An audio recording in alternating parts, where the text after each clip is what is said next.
in silence at church every Sunday. Although it won't be possible to recreate the exact atmosphere at home, I hope you can find a corner of solitude for a few minutes. The entire reading should take about 20 minutes if you choose to do so. It can be longer if you need it to. I do encourage you not to rush anything and to sit as comfortable as possible, but not in a way that will make you want to fall asleep. You might want to light the candles, so please prepare that beforehand. There will also be time for communion, and feel free to participate by preparing some bread and wine for yourself. Other than that, I hope this helps in a time of need, and feel free to return to this message as often as you need. Grace and peace, Jakob. The Well of Grief by David Whyte. Those who will not slip beneath the still surface of the well of grief, turning down through its black water to the place we cannot breathe, will never know the source from which we drink, the secret water, cold and clear, nor find in the darkness glimmering the small round coins thrown by those who wished for something else.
Today we read Galatians 3 verse 11. Utterly cursed is every person who fails to carry out every detail that is written in the book of law. The obvious impossibility of carrying out such a moral program should make it plain that no one can sustain a relationship with God that way. The person who lives in right relationship with God does it by embracing what God arranges for them. Doing things for God is the opposite of entering into what God does for us. Habakkuk had it right. The person who believes God is set right by God, and that's the real life. Rule keeping does not naturally evolve into living by faith, but only perpetuates itself in more and more rule keeping, a fact observed in Scripture. The one who does things, rule keeping, continues to live by them. Ons lees Galasiërs 3 vers 11.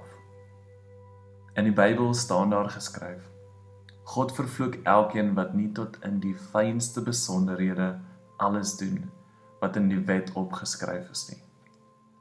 Hierdie uitspraak wys vir ons dat niemand hulle saak met God self kan regmaak deur bloot net te doen wat die wet sê nie. Die Bybel sê immers, elkeen wie se verhouding met God reg is omdat hulle in hom glo, sal lewe. Die wet het niks met geloof te maak nie, maar met dit wat 'n mens doen. Dit is presies soos daar in die Bybel staan. Elkeen wat alles doen wat die wet sê, sal daardeur lewe. Gelukkig hoef ons nie meer as alles self te probeer doen nie. Christus het ons daarvan kom vrymaak. Hy het God se vloek wat rus op almal wat nie stiptelik doen nie, wat die wet vra nie, op sy skouers kom neem. Dit het aan die kruis gebeur. En daar het Christus in ons plek 'n vervloekte geword. Die Bybel sê mos, God vervloek elkeen wat aan 'n houtpaal hang. It seems quite clear that we grow by passing beyond some perfect order, through an often painful and seemingly unnecessary disorder, and then to an enlightened reorder or resurrection. The trajectory of transformation and growth, as it is seen in the great religious and philosophical traditions charting it, uses many metaphors for this pattern. We could point to the classic hero's journey, or the four seasons, or the epic accounts of Exodus, the exile, and then again the promised land of the Jewish people. In Christianity, we can look at the cross, the death, and the resurrection. Each of these myths, in its own way, is saying that growth happens in this full sequence. A sense of order is the easiest and most natural way to begin. It is a needed first container. All cultures value law, traditions, customs, family loyalties, authority, boundaries, and morality of some clear sort. While they aren't perfect, these containers give us the necessary security, predictability, and ego structure that we need before the chaos of real life shows up. Boundaries seem to be the only way that human beings can find a place to stand and a place to begin, a place from which to move out. Even those who think they do not have any boundaries usually do. We discover them when we trespass against them.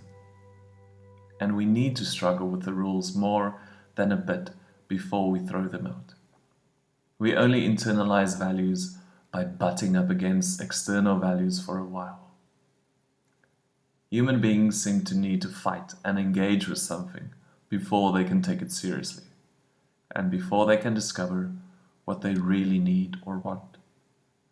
The people who never fight religion, guilt, their parents, injustices, friends, and marriage partners, or even laws, they usually don't respect their own power, their own importance, and freedom. They remain content with the external value of the first lawful container instead of working to discover their own. Most cultures and individuals across history have been situated in the first half of the order stage because it's all they had time for. We try to do what seems like the life task that first hands us establishing an identity, a home, relationships with friends and community, and establishing security, and building ourselves a platform for our one and only life. But this is only the first task. When we try to stay in the first satisfying explanation of how things are, we tend to avoid conflict, the inconsistencies that we find in life, our suffering or darkness, and therefore opportunities for transformation. The familiar and habitual are so falsely reassuring.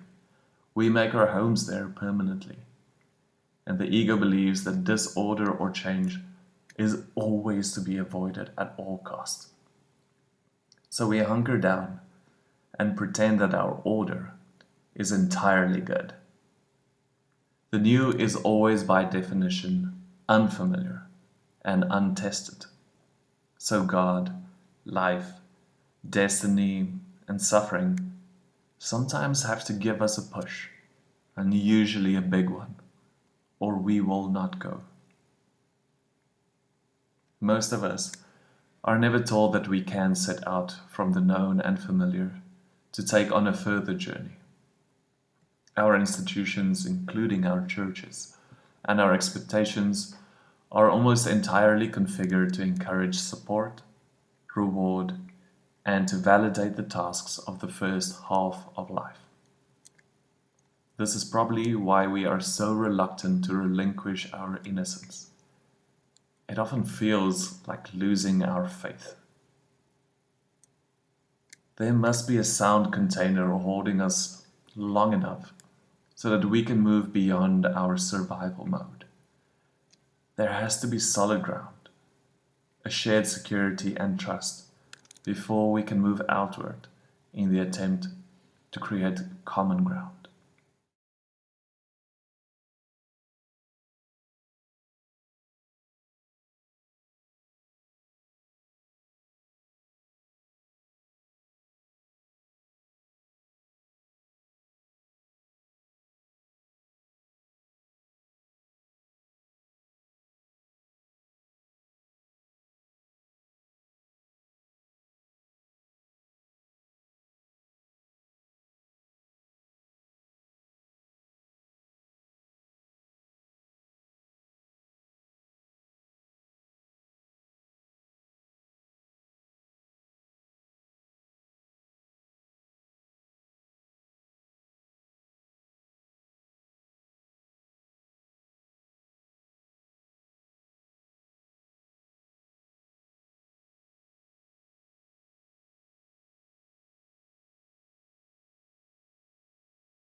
Dear Lord, let me see your face in every face I meet. Let me learn the intimate connection between love of you and compassion for all. Let me damp down my need to take, and let my heart fill with the necessity to give. Amen.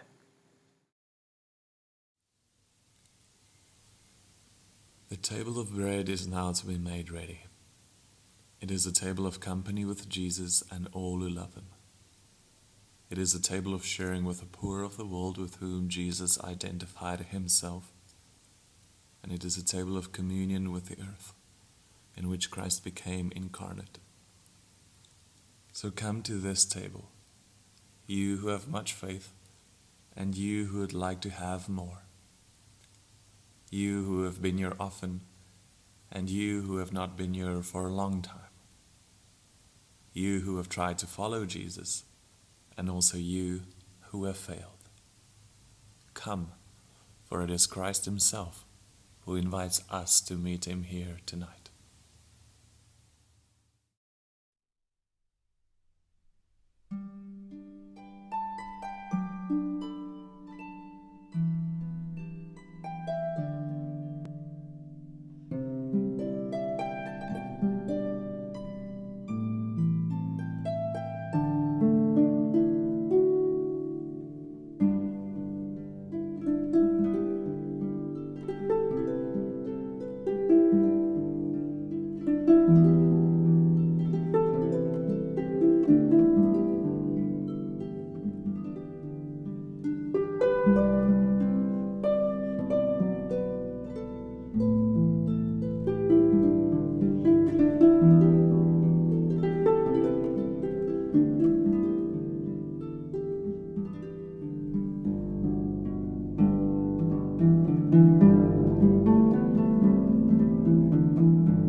May the peace of the Lord Christ go with you wherever he may send you. May he guide you through the wilderness and protect you through the storm. May he bring you home rejoicing at the wonders that he has shown you, and may he bring you home rejoicing once again into our doors. Amen.